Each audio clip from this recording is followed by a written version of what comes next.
British troops being sent to Ukraine could lead to a humiliation for Britain. An expert has warned Prime Minister Sir Keir Starmer has been warned that the UK cannot afford to deploy troops in Ukraine, and the move would end in failure. It comes after two former UK Defence Secretaries, Grant Shapps and Sir Gavin Williamson, joined calls for British troops to be part of a peacekeeping force in the country after the conflict with Russia ends. The government is also under pressure to ensure that the UK reaches a defence spending commitment of 2.5% of GDP.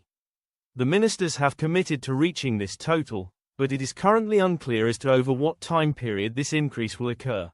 The US President-elect Donald Trump, who takes office again on January 20, has said NATO's European members should spend 5% of their national incomes on defence. British military expert Nicola told Express.co. UK that he is not sure that the country is sufficiently capable at this time to sustain such a deployment. He added, "Funding is such an issue that I think we should not squander precious resources for such a mission.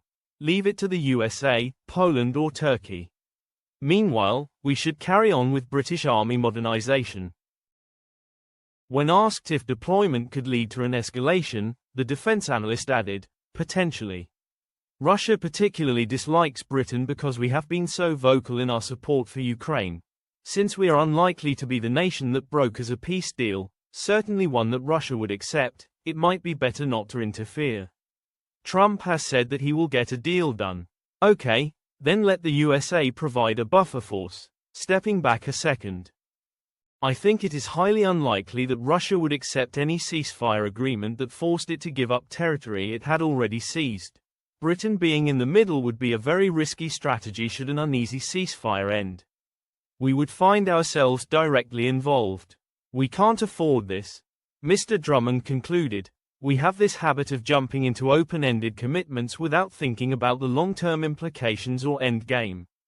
The last thing we need is a costly deployment that ends in failure and humiliation."